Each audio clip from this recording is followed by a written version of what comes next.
aita semeak tabernan daude, ama alabak jokoan.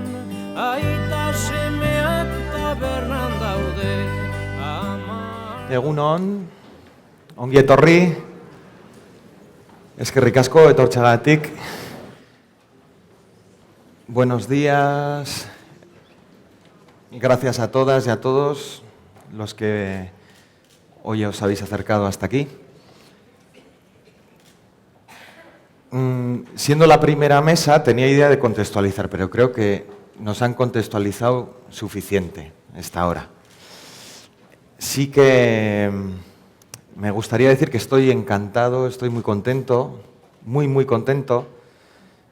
Hace más de 4 años, un compi mío de Onguis y yo, Edu Portilla, y yo nos fuimos a política familiar del gobierno vasco.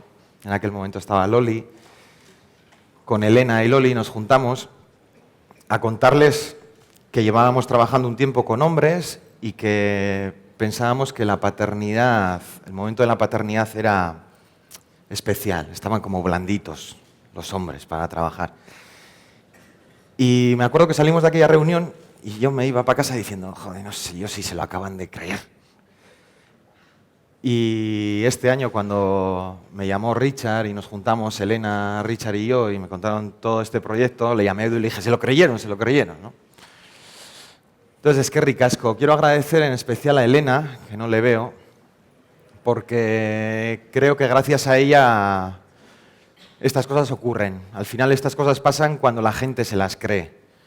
Y creo que Elena se lo cree, se lo creyó, se lo cree y hace que la gente que está alrededor se lo crea. Hoy tenemos con nosotras y con nosotros a Nerea y a Dani. No soy yo muy partidario, se lo decía antes, de estas presentaciones así tan académicas. Parece que solo somos lo que hacemos y lo que hemos estudiado y lo que... ¿no? Somos bastante más.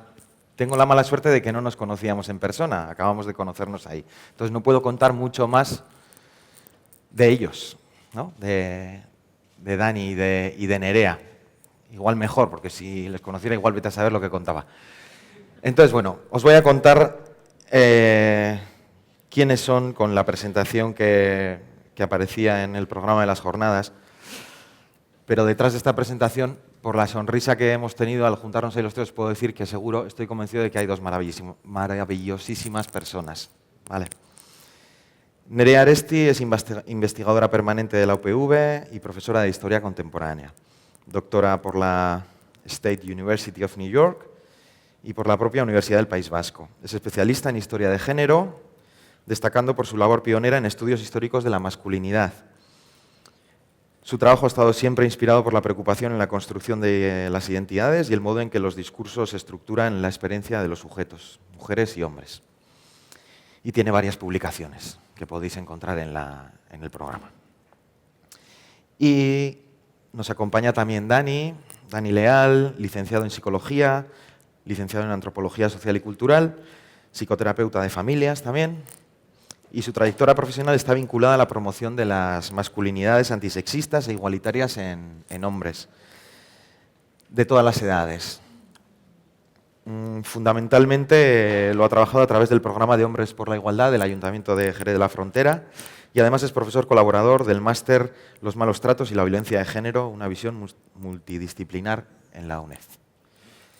Y sin más, os dejo con ellas dos. Eskerrik asko, Diego, aurkezpenagatik eta eskerrik asko topaketa hauek posible egin duten erakundei eta bereziki pertsonei eskerrik asko Richard Baceteri y gracias por haberme invitado a estar hoy aquí, estoy encantada de hacerlo. Me van a permitir que desde mi condición de historiadora comience mi intervención rompiendo una lanza a favor de la historia, destacando una virtud o una capacidad que tiene esta forma de saber y es la de mostrarnos que el mundo está en constante transformación. Cuando miramos al pasado, comprobamos que aspectos de la realidad que se nos suelen presentar como naturales o como, digamos, constantes, inmutables, son en realidad construcciones sociales. y que si hubo un día en el que fueron distintos, también lo pueden ser en el futuro. La evolución de la paternidad es un buen ejemplo de ello.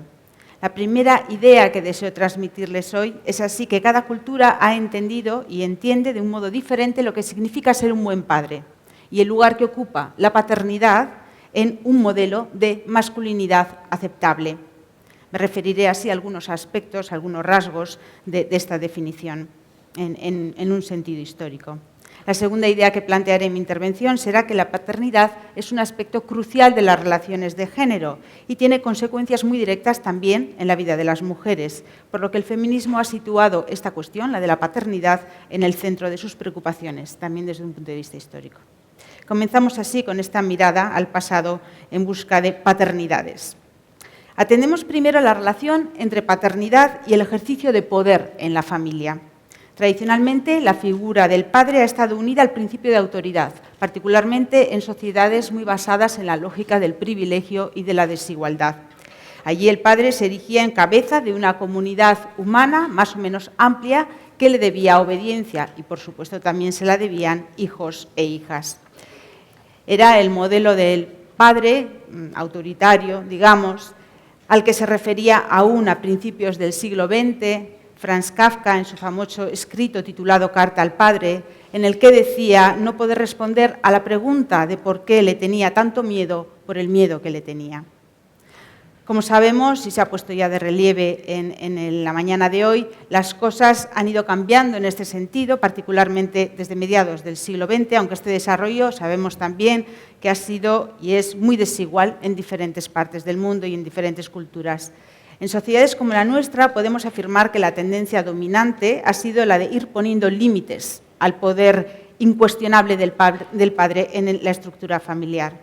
Por un lado, desde nuevas concepciones de las relaciones humanas, entre generaciones y entre hombres y mujeres, y en este sentido esta familia más democrática tiene mucho que ver también con la labor que ha realizado el feminismo.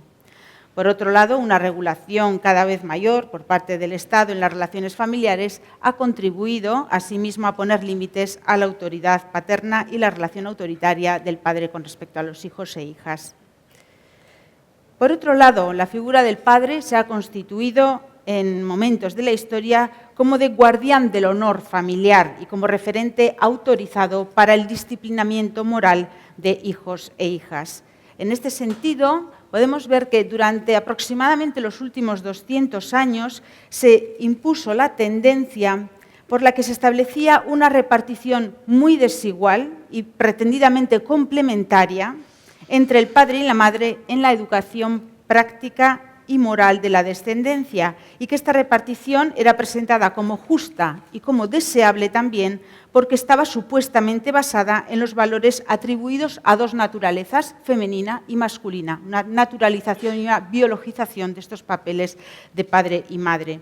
Así, el padre debía asumir este papel supuestamente natural desde la severidad, el rigor, la distancia y incluso la escasez de expresiones afectivas, mientras la madre lo debía hacer desde el cuidado, la condescendencia, el cariño y el afecto. La idea que estaba y que está aún debajo de esta repartición desigual era que las mujeres y los hombres están marcados por una naturaleza que lleva adherida a una serie de valores y atributos estables. Por un lado, un modelo de masculinidad definido desde la austeridad afectiva, y por otro un ideal de feminidad marcado por el gobierno del sentimiento frente a la razón. Pero estas nociones tuvieron su fecha de nacimiento en el tiempo y su proceso de formación.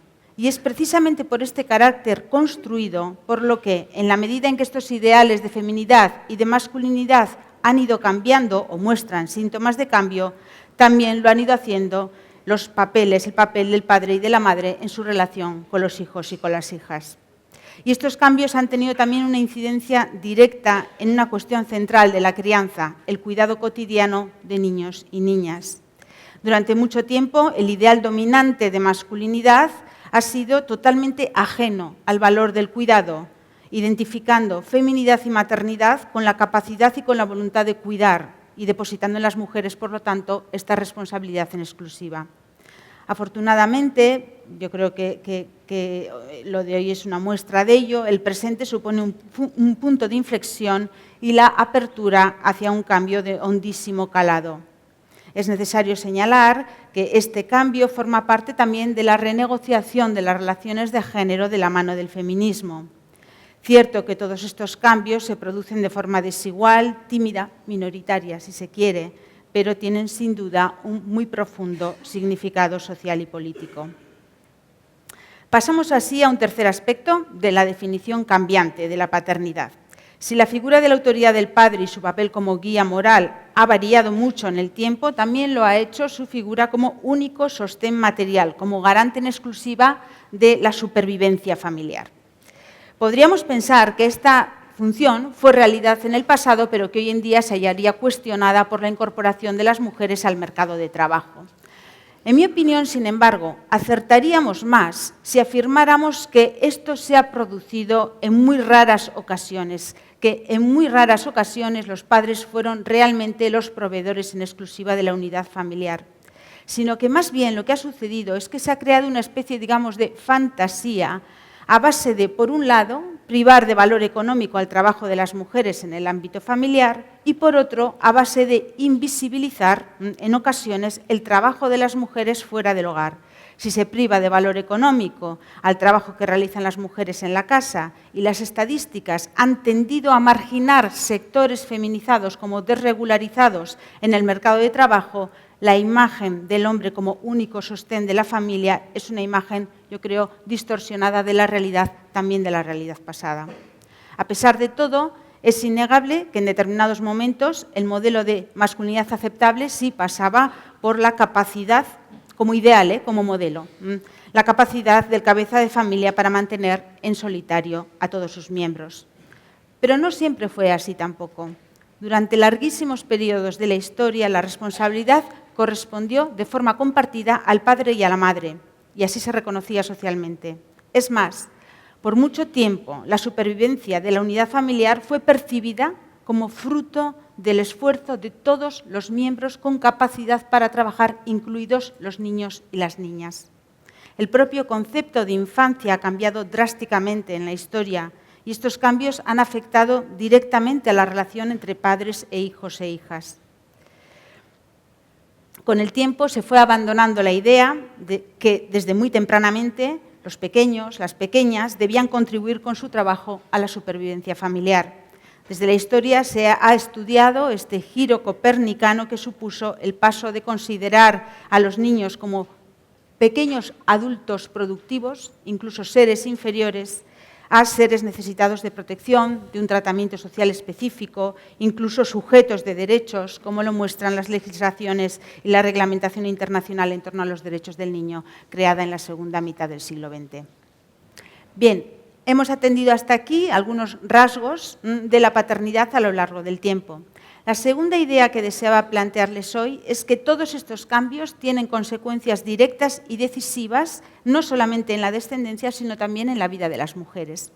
La paternidad no es solo cosa de hombres. La función paternal es un aspecto central de las relaciones de género, entendidas estas como un sistema de derechos y de obligaciones para mujeres y para hombres, sobre todo cuando hablamos de parejas heterosexuales.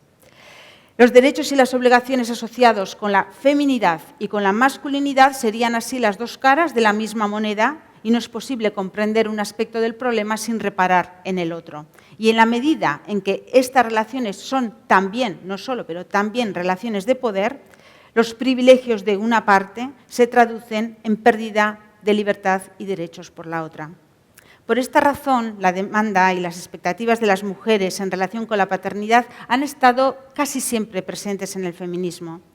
La cuestión de la responsabilidad paterna ha ocupado un lugar de primer orden en las aspiraciones feministas y particularmente, y quiero aquí poner el acento en un tipo de violencia específica en relación con esta cuestión, particularmente el hecho de que un hombre se hiciera o no cargo de los hijos engendrados, especialmente cuando lo eran fuera del matrimonio o antes de casarse, ha sido una larga lucha de las mujeres. Estas demandas estaban relacionadas con la dramática situación de las madres solteras y esto ha sido históricamente un problema de primer orden, que no ha sido suficientemente destacado. Estas mujeres debían hacer frente a la responsabilidad de criar a los hijos en solitario y sufriendo además el estigma de una sociedad que era extremadamente benevolente con los hombres y a la vez inflexible, implacable con las mujeres. Como dijera un abogado allá a finales del siglo XIX, decía, el honor de una mujer es como el cristal que se empaña con un soplo. Así, desde sus primeras formulaciones, el feminismo situó esta cuestión en el centro de sus demandas. Un buen ejemplo de ello fue la famosa feminista Olympe de Gouges, cuando ella hizo en 1791, y esto creo que lo conocéis bien, la Declaración de los Derechos de la Mujer y de la Ciudadana, como una especie de, como un parafrasear la Declaración de los Derechos del Hombre y del Ciudadano en el marco de la Revolución Francesa, ella releyó, reformuló el punto 11, que era relativo originalmente a la libertad de expresión. El punto 11 de la Declaración de los Derechos del Hombre decía así: todo ciudadano puede hablar, escribir y publicar libremente. Cuando ella quiso expresar qué significaba eso en términos de derechos de la ciudadana, eligió precisamente este problema del reconocimiento de la paternidad y lo formuló así: la libre comunicación de los pensamientos y de las opiniones es uno de los derechos más preciosos de la mujer, puesto que esta libertad asegura la legitimidad de los padres con relación a los hijos. Toda ciudadana puede, pues, decir libremente: soy madre de un hijo que os pertenece, sin que un prejuicio bárbaro la fuerce a disimular la verdad. Para entender esta temprana demanda feminista es necesario tener en cuenta que hasta el siglo XVIII, y esto lo ha estudiado muy bien una historiadora vasca, Lola Valverde, se mantuvo vigente la legislación medieval que responsabilizaba al padre de los hijos habidos fuera del matrimonio. A partir de entonces se produjo un largo proceso en el que las mujeres fueron perdiendo poder para exigir el cumplimiento de las obligaciones paternales. En concreto, las mujeres solteras perdieron la capacidad para conseguir el reconocimiento de la paternidad de los hombres. Esta evolución nos advierte de que los cambios en este sentido no solamente son lentos, sino que no son necesariamente en un sentido de mayor igualdad. Ni están garantizados supervivencia y no siempre van en un sentido, digamos, favorable para las relaciones igualitarias. De hecho, esta evolución culminaría con la prohibición en el siglo XIX, a mediados del siglo XIX, en el Código Civil de 1855, de la prohibición de la investigación de la paternidad. Y en la ley de 1888, el padre solamente estaría obligado a reconocer un hijo natural en caso de delito de violación, estupro o rapto. Así llegamos al siglo XX, cuando los hombres, se decía ya entonces y así era denunciado, podían fácilmente burlar las expectativas de reciprocidad de las mujeres, particularmente en el medio urbano, desde un control comunitario menos eficaz que en el campo.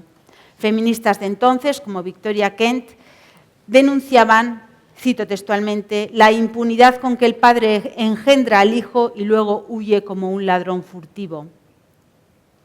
El hijo o el niño o la niña no reconocida era en muchas ocasiones abandonada o abandonado por la madre, quien resultaba criminalizada como pecadora y expulsada a menudo de la comunidad. Aquellos eran los expósitos, las expósitas, los niños, niñas expuestos para su tutela en la inclusa por las instituciones religiosas a través del triste sistema del torno. En el caso de que los padres reconocieran a su descendencia, en aquella sociedad, a los 3 años los podían reclamar. No pocas mujeres preferían que aquel reconocimiento no se produjera, porque como se quejaba una sirvienta madre soltera en los años 30 del pasado siglo, decía que no quería aquel reconocimiento para que no me lo reclame de mayorcito después de haberlo criado, para que comenzara a trabajar para él. Es reseñable que en los años 20, momento de importantes cambios en las relaciones de género, va a surgir una sensibilidad distinta. Desde la idea, y cito textualmente, se reivindicaba que todo ser nacido tiene un padre y éste debe contribuir a facilitar los medios para que se críe y eduque. Finalmente, la Constitución de 1931 anunciaría una futura legislación que reglamentaría la investigación de la paternidad. Aquello fue vivido como una conquista feminista, mostrando, digamos, una nueva actitud del Estado hacia este tipo de problemas, hacia aquel gran problema social. Las reivindicaciones relacionadas con la paternidad estuvieron, y es un asunto yo creo que es reseñable, mucho menos presentes en el feminismo de la transición de los años 70 y 80, que estuvieron mucho más centradas en los derechos relacionados con la maternidad, más que en la paternidad. Hoy como ayer, la historia de la paternidad sigue un rumbo paralelo a la evolución de las relaciones de género, de los derechos y obligaciones detentadas y debidas en el seno familiar.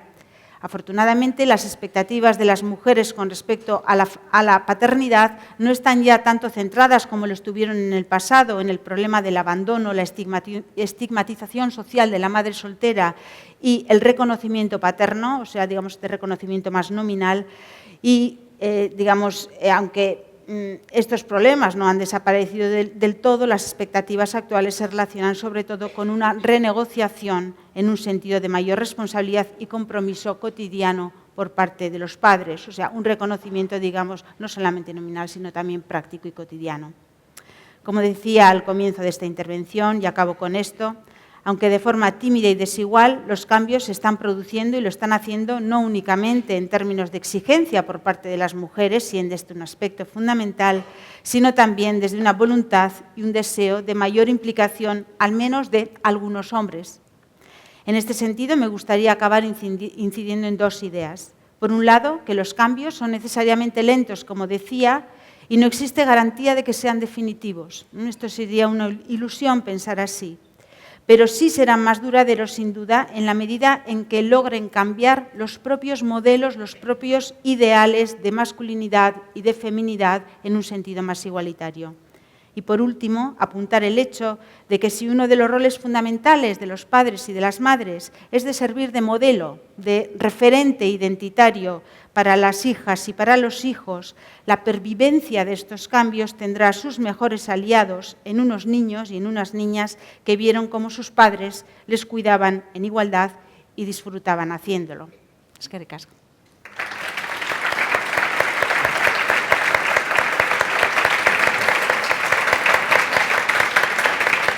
Una cosita.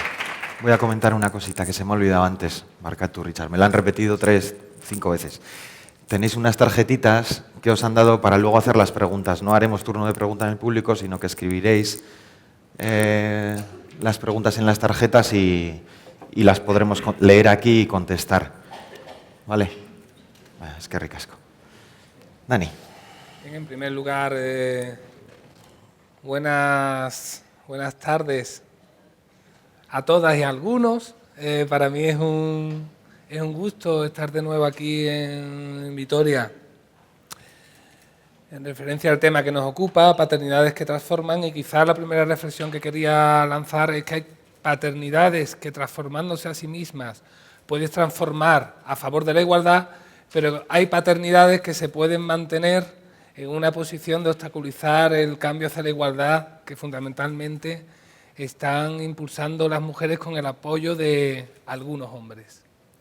O sea, la cuestión central yo creo que es qué tipo de hombre queremos ser, qué tipo de elecciones como hombres tenemos a la hora de criar a nuestros hijos e hijas.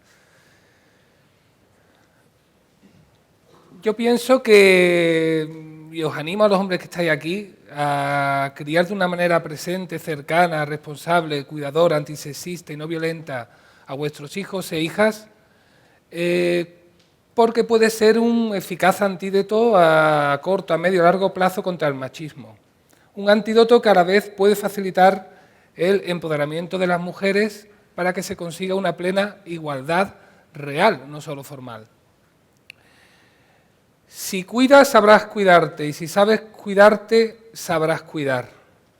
Es uno de los mensajes que creo que son interesantes para que los hombres reflexionemos. El mundo del cuidado y de los afectos tradicionalmente ha estado muy alejado de los hombres, entre otras cosas porque los hombres los hemos alejado de nosotros mismos para mantener diversos privilegios. El corazón del análisis de género nos dice que no estamos hablando de una cuestión de roles. No se trata de que haya hombres que ejercen ya, y hay que poner luz y guía sobre ellos, formas de crianza igualitarias que existen. Estamos hablando que estructuralmente hay una desigualdad todavía muy lacerante en el reparto de los cuidados y del acceso a los puestos de responsabilidad y de poder. Y las dinámicas de género están ahí centradas. Las ventajas que los hombres, de las que los hombres disfrutamos en una sociedad sexista, son evidentemente a costa de las desventajas que en una sociedad sexista sufren las mujeres. Mientras que en muchos lugares del planeta, aún hoy en día, las mujeres están luchando para que se hagan efectivos sus derechos de ciudadanía, es hora de que los hombres asumamos nuestro deber de deberes, los deberes de cuidadanía. Los hombres, de hecho, somos aquellos... cumplo con mi deber, cumplamos con nuestro deber a la hora si eliges ser papi. ¿Vale? No se trata de ser un supuesto padrazo solamente en los días señaladitos, como podría ser hoy, que es el 19 de marzo, sino serlo a lo largo del tiempo. Yo todavía no tengo un modelo de hombre igualitario ni un modelo de papi igualitario. Yo creo que no podemos, de hecho, pedirle a las mujeres que nos digan qué tipo de modelo de hombre igualitario quieren. Tenemos que contar con lo que tenemos, que es nosotros mismos. Pero sí tengo claro qué tipo de papi no quiero ser. Eso sí lo tengo clarísimo. No quiero ser un padre que reproduzca esquemas sexistas, no quiero ser un padre que no esté presente, no quiero ser un padre que no sea responsable en el cuidado de la crianza, no quiero ser un padre que no sea cuidador. Y a partir de ahí, pues inventamos cómo podemos, qué tipo de relación queremos tener con nuestros hijos e hijas. ¿Por qué? Porque en la dinámica de género, de estatus y de roles, nos encontramos con que la feminización de los cuidados se asocia a la masculinización de los descuidos, al igual que la masculinización de las riquezas se suele asociar a la feminización de las pobrezas, y a la vez la entrada de las mujeres en el mundo del empleo remunerado, a costa de no dobles sino triples jornadas, está asociada a la intensificación constante de los escaqueos masculinos en el ámbito doméstico y en el ámbito de la crianza. Como decía Olimpia de Gouges en el 1791, dice: hombre, ¿te atreves a ser justo? Es una decisión personal que, más allá de la estructura social, pues compete a qué forma de crianza queremos tener. Dicen de tal padre tal hijo y de tal hijo tal padre. A mí a veces me decían, de tal palo tal astilla.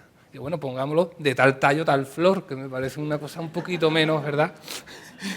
Y es cierto que el momento de la paternidad es un momento ideal para que los hombres cuestionen qué tipo de hombre quieren ser. Uno de ellos, para mí, en mi experiencia, es la adolescencia, y otro, el momento de la paternidad. Y en ese momento, además, podemos cuestionarnos qué mensajes en la relación con nuestro padre hemos tenido que queremos reproducir y cuáles no. ¿Vale?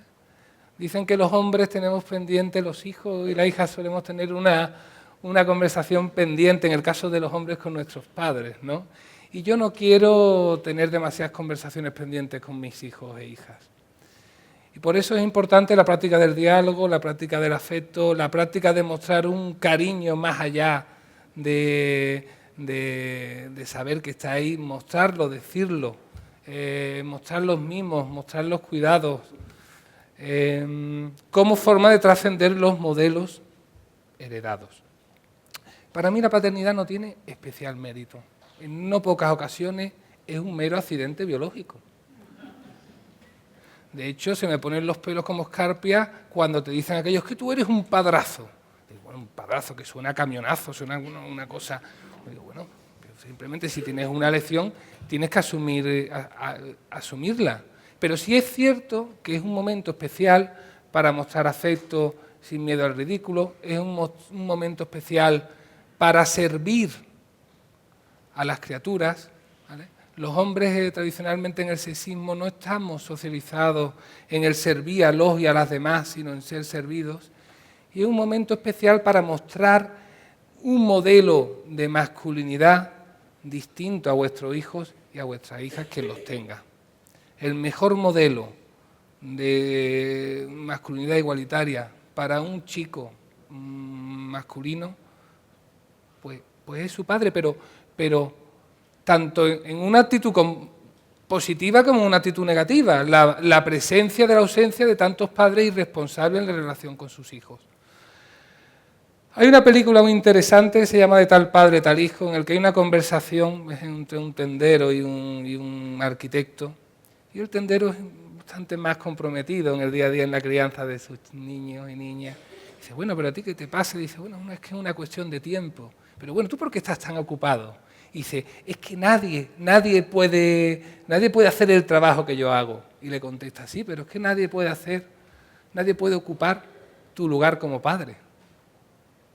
O sea que los hombres en no pocas ocasiones en el mundo del trabajo nos creemos insustituibles, pero triste es que nos creamos sustituibles en la relación con nuestros hijos e hijas. A mí a veces me dicen, no, pero es que yo tengo mucho tiempo de calidad. Y digo, pues oye, yo no sé cómo se puede tener tiempo de calidad si no es con tiempo en cantidad. Para mí la paternidad es una maravillosa obligación y tiene muchísimo de maravillosa, pero ojo, también de obligación. Sigo sin cogerle el punto a levantarte a las 3, a las 4, a las 5, a las 6 de la mañana, el no poder a veces ir al servicio cómodamente o ni siquiera ir a la peluquería, ¿verdad? Hay una visión en no pocas ocasiones de la paternidad como es que esto es maravilloso y digo, bueno, es maravilloso, pero si tan maravilloso fuera, ¿cómo es posible que en una sociedad sexista donde hay privilegios masculinos no están los hombres cuidando como descosidos? Pues porque tiene una serie de tensiones lo vemos por ejemplo bien en los parlamentos, ¿no? Que dice, bueno, aparte que no se consigue una plena paridad, el número de hijos e hijas, ¿no?, que están ahí, pues se suele ver pues que los hombres suelen tener muchos más hijos, que tenerlos no es lo mismo que cuidarlos, ¿vale?, que las mujeres que están allí. De hecho, un día me gustó bien el teléfono, un WhatsApp, me venía un mensaje y salía una imagen muy maravillosa en que salía un hombre, esa visión de la paternidad idealizada, ¿no?, como algo tan maravilloso que podemos ver además un día como hoy, ¿no?, en el que se vea un padre y el hijo de fondo y dice, papá, ¿qué es ser hombre? Y le dice el padre de espalda, hijo, ser hombre es saber tomar todas las decisiones importantes en la vida. Y le dice el hijo, vale, papá, yo de mayor quiero ser hombre, como mamá. Claro, y dice, pues claro, ¿cuáles son las decisiones importantes en la vida? Para mí las decisiones importantes en la vida, en la crianza, hay que ver que el zapato se le ha quedado corto al niño, ¿qué número es? Y mirarlo. Esas son las decisiones realmente importantes, porque yo no me creo que el hombre que cambie un pañal cambie el mundo. Yo creo que cambia el mundo que cambiemos todos los pañales del mundo, que nos salgan por los ojos, por las caras. Pienso que en el estar continuamente es donde realmente, continuamente, de una manera accesible a lo largo del tiempo, donde podemos poner la prueba del algodón de cuán ejercicio de la paternidad presente, no violenta, antisexista, cuidadora y responsable estamos haciendo. ¿Por qué? Porque nos pasa lo mismo que con las tareas domésticas. El escaqueo nunca es que no me da cuenta, es una manera intencionada, estratégica, continuada, repetitiva y corporativista masculina de tener tiempo libre a costa de las mujeres. Porque cuando algo interesa y lo haces continuamente, ¿vale? Pues cuando estamos en la crianza, pues nos pasa casi que lo mismo. Bueno, pasa una cosa, en no pocas parejas, pongamos parejas heterosexuales, ¿no?, en este caso, pasa que cuando llega un bebé, bueno, es que se multiplican las labores domésticas y los hombres seguimos sin asumirlas. No solamente son las labores de cuidado de los hijos e hijas, sino son las labores domésticas asociadas a que hay otra personita en la familia, ¿no?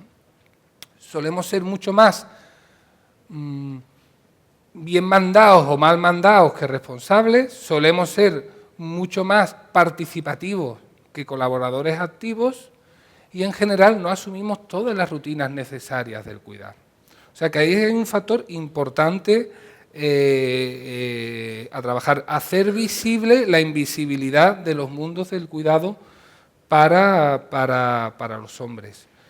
Y luego, en el ejercicio de la paternidad, sigue habiendo privilegios a montón. Mira, los hombres generalmente no tenemos el miedo a que nos despidan cuando hay un embarazo. Las mujeres sí. Y eso es un privilegio, sino que lo invisibilizamos a nosotros mismos. Los hombres en general, cuando tienen un bebé, se ve como un premio en la oficina, quien trabaja en la oficina. En las mujeres, en no pocas ocasiones, nos encontramos con dinámicas que casi que parece que se ven obligadas a ocultarla, no vaya a ser una traba para el desarrollo de su trayectoria profesional. Los hombres podemos cuidar, las mujeres deben cuidar, y es un privilegio que veo continuamente, que parece que te aplauden por hacer lo que es de justicia, mientras que si las mujeres no lo hacen, son cuestionadas. Pues esos son privilegios que tenemos a la hora de afrontar la paternidad. En definitiva, sé que en la jornada se ha hablado del club de las malas madres. Yo creo que hace falta no montar otro club de hombres, que ya basta, sino crear una comunidad de buenos papis buenos, cuidadores y afectivos con sus hijos e hijas. Además, se generan sinergias de salud positiva. ¿En qué sentido?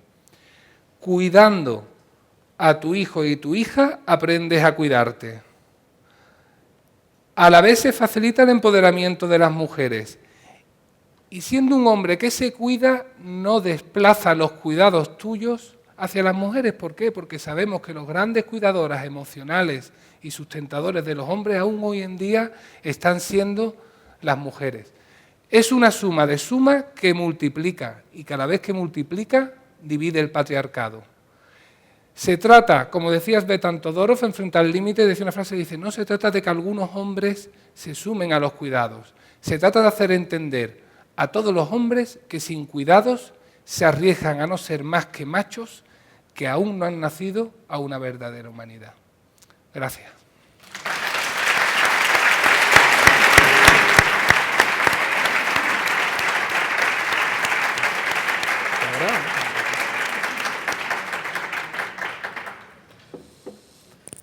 Eskerrik asko. Recogerán tarjetas por ahí y nos las traerán.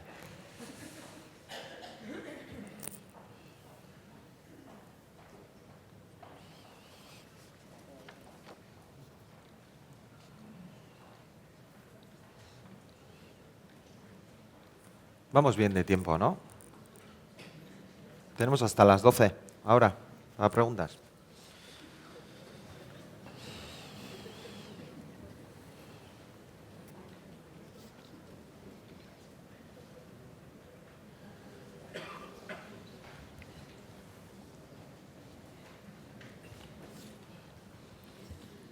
Bueno, mientras vais escribiendo yo voy soltando preguntas. Me ha llegado la primera, una para Nerea. Tiene un enunciado, dice, si se promulgan leyes avanzadas se puede provocar cambios rápidos. Por ejemplo, la ley del tabaco, la ley del matrimonio homosexual. ¿Todos los cambios históricos son necesariamente lentos? Sí, yo creo que las legislaciones son útiles para cambiar comportamientos y sobre todo cuando se trata de comportamientos concretos. La ley de tabaco puede ser un buen ejemplo. Pero los cambios relacionados con las transformaciones de identidades son lentos. Yo creo que son lentos. Son cambios que afectan en la forma en la que nos percibimos a nosotras mismas y a nosotros mismos, y en este caso cambios profundos. En la paternidad nos hablan de cambios profundos en cómo las mujeres se ven a sí mismas, cómo los hombres se ven a sí mismos, cómo se ven mutuamente, cómo la sociedad les percibe, les construye. Yo creo que esto no se hace de un día para otro, me temo. Por supuesto, las leyes ayudan, las políticas ayudan. Iniciativas como estas, debatir sobre ello, hacerlo visible, gente valiente desde el feminismo, gente valiente desde hombres que van a contracorriente, ayuda muchísimo en este proceso, pero si hablamos de cambiar el conjunto social, yo creo que sí, que se trata de cambios lentos. Aquí tengo una para Dani. que creo que viene por partida doble. Daniel, has dicho que los padres tienen privilegios cuando son padres. Pueden y no deben cuidar. Pueden y no deben cuidar. Me ha chirriado esta afirmación. ¿De verdad crees que son privilegios? Y te leo la otra, que va por el mismo camino. Los hombres podemos cuidar, las mujeres deben cuidar, ha dicho Daniel. ¿No tiene este hecho que ver con este otro, que los hombres deben trabajar, sustentar y que las mujeres pueden trabajar, sustentar? Entre el pueden y deben está ahí el debate. El pueden y deben, obviamente, van en el marco de los mandatos de género, ¿no? De que los hombres en el ámbito de los cuidados no es un deber tradicionalmente en el sexismo de los hombres, a eso me refiero. Para nada, ¿vale? En el sentido que quizá, bueno, ahí se pueda entender. Me refiero a que los hombres no entendemos los cuidados como un deber en general. Y que cuando hablo con compañeras feministas me dicen es que las chicas si no cuidamos se nos dice casi que se nos critica, se nos dice, como decía Nerea, ¿no? lo de, bueno, se rompe el cristal impoluto, ¿no? Como que parece que estás haciendo algo que no se espera de las mujeres, a eso me refería. ¿Vale? De hecho, ahí hay un problema, ¿no? Que es que yo no sé cómo todavía los hombres, de una manera no violenta y constructiva a otros hombres, le decimos, igual que le decimos cuando hay un comentario machista, oye, eso no es correcto, no cuentes conmigo.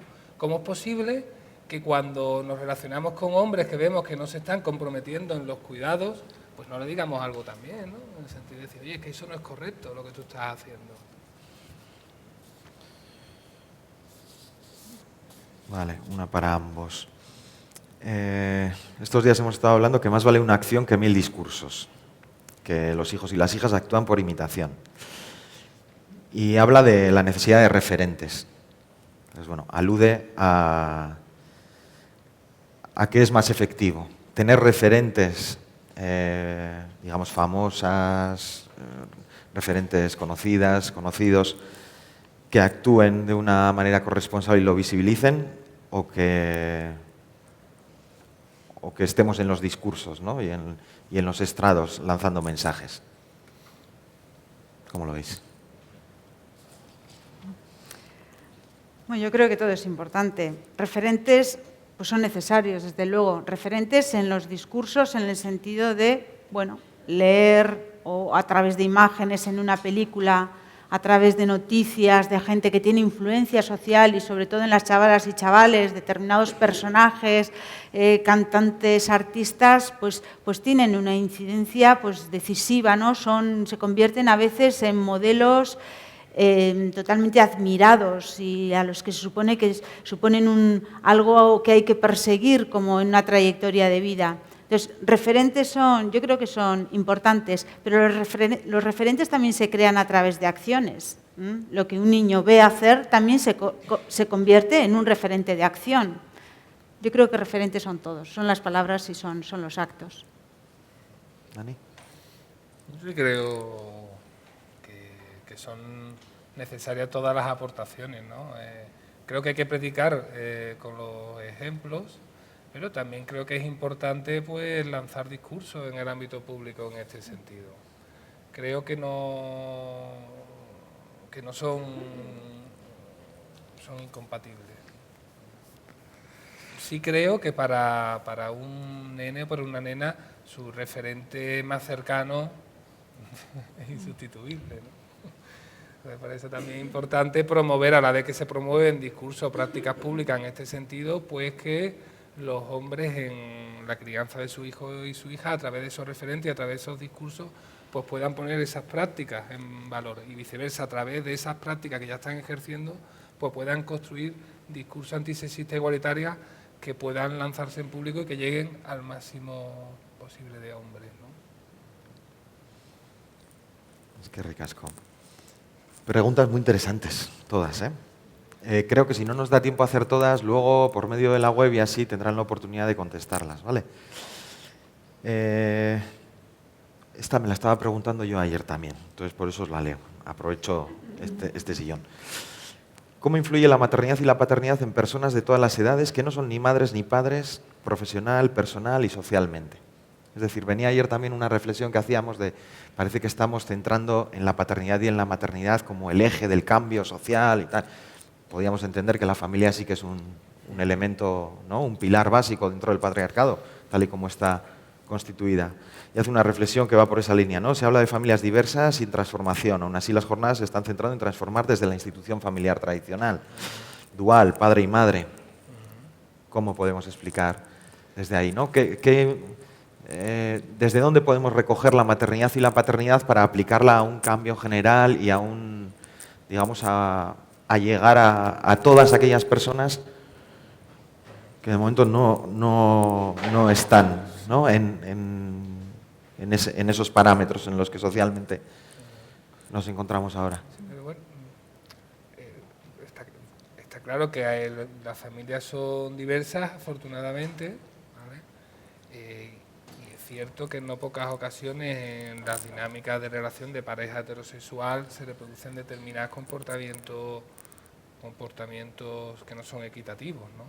Es cierto que las familias son diversas. Se me ha ido un poco lo que te iba a decir.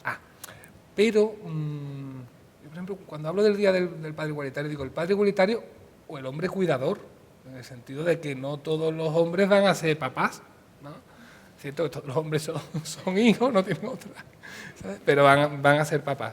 Yo, por ejemplo, pongo mucho el papel de tú no eres quizá papá ahora, o no lo vas a hacer, pero lo mismo tiene un sobrino o una sobrina, ¿verdad? Y ahí es importante que tu modelo de hombre cuidador esté. O sea, que el mundo de los cuidados y los hombres trasciende el hecho de que seas padre o que estés ejerciendo la paternidad. Sí, yo aquí quería señalar una diferencia en relación con la paternidad y la maternidad. Y es que, y hablando un poco históricamente, pero también hasta hoy en día prácticamente, en el caso de la maternidad, a las mujeres durante mucho tiempo se les ha dicho que si no era madre, no era una verdadera mujer, y a un hombre no. Y esto marca una diferencia, que hay que situar la paternidad y la maternidad desde la libertad, la elección. Son estrategias de vida, son decisiones en la vida. Y que no se es ni más hombre ni más mujer por ser lo uno, por ser lo otro. Cuando seámoslo desde estos presupuestos digamos, de igualdad, etcétera. Pero también no serlo, también tomar otra opción, también es legítimo y eso no tiene que dañar nuestra identidad y nuestra identidad de género. Entonces, en ese sentido yo creo que sí hay una diferencia y eso lo ha entendido bien el feminismo y lo ha planteado, ¿no? Yo creo que esto es importante. Yo sí creo que de todas formas en los hombres se ha esperado la paternidad aunque sea irresponsable. Lo que comentaba, ¿no?, de los expósitos, ¿no?, decía, bueno, muchos hombres han dicho, bueno, yo soy padre, ya está, ya lo soy. Bueno, pero es que eso realmente no es una forma más allá del mero accidente biológico de realmente no ejercer una paternidad presente, ¿no?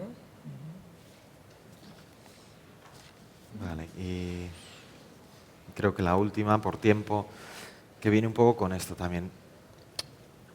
Preguntarnos qué tipo de sociedad queremos. ¿Dónde ubicamos los cuidados? ¿Qué valor le damos a los cuidados? Lo voy a dejar en los cuidados. Aparece cuidados y crianza, pero por extensión a lo que estamos hablando, ¿no? O sea, ¿qué ideal, qué propuesta y qué propuestas concretas creéis que podrían hacerse de cara a tener como eje social los cuidados y la crianza? Yo lo voy a resumir en una frase muy corta. Una sociedad en la que un hombre no se sienta un tonto por cuidar y una mujer no se sienta culpable por no cuidar. Yo creo que por ahí podrían ir las cosas. Bueno, para mí los cuidados tiene que ser un eje central de cualquier sociedad que se precie. a todos los niveles, porque los cuidados tienen que ver no solamente con la crianza, quien decida criar. Tiene que ver con el cuidado de las personas dependientes, tiene que ver con el cuidado de la naturaleza. Es un eje central que yo creo que tiene que orientar no solamente toda la estructura social, sino todas nuestras relaciones cotidianas. ¿Nos da tiempo para otra? Nadie me dice que no. Richard no está. En los seres humanos existe la necesidad de desahogo emocional, tanto hombres como mujeres, ¿no? Entendido como la expresión tristeza, miedo, aburrimiento, a través del llanto, del temblor, del bostezo. Sin embargo, no es algo que socialmente esté aceptado, ni fomentado, ni permitido. Le pregunto directamente a Daniel, pero yo creo que está bien también que respondamos desde las mujeres en este ámbito, por cómo puede estar estructurado el sistema y de alguna manera nos absorbe ambas, ¿no? ¿Cuál es la experiencia personal y pensamiento sobre ello, sobre la expresión emocional, como padre, como hombre, como mujer?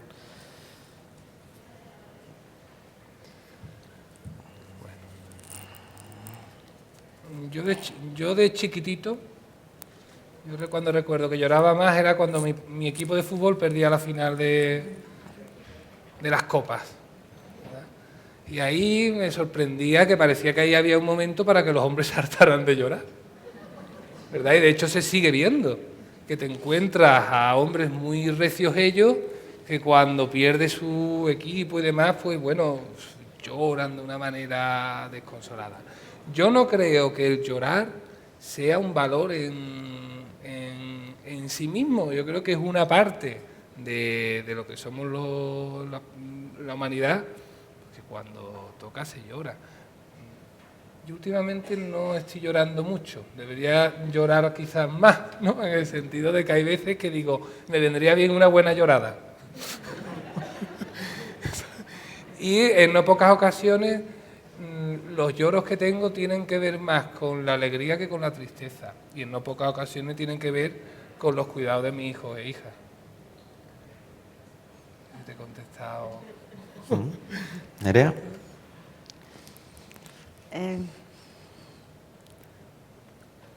Sí, yo creo que dentro de esta repartición que las sociedades modernas, ¿no?, hemos hecho de lo que es razón, de lo que es sentimiento, de lo que es expresión de los sentimientos, pues a la feminidad le ha tocado esa expresión de los sentimientos porque los hombres han llevado el monopolio de la razón y de la civilización y del dominio de las pasiones.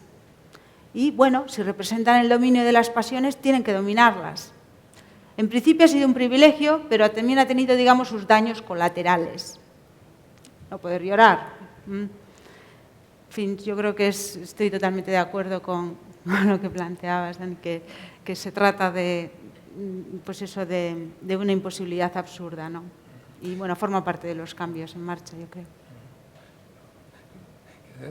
Yo sí, una cosa me ha llegado, que a veces dice, ¿por qué ocultamos los hombres nuestros sentimientos? Yo creo que a veces, ¿para qué ocultamos los hombres nuestros sentimientos? En no pocas ocasiones para mantener la imagen de que soy aquí todo un hombre de verdad, ¿no? Y que eso, que uno de los mandatos que se nos lanzan a los hombres no es tanto, pienso yo, que no lloremos, sino que no lloremos en determinadas situaciones, ¿vale? Y esa cerrazón emocional. Bueno, pues hasta aquí esta mesa. Eskerrik asko denoi. Eskerrik asko Dani, eskerrik asko Nerea.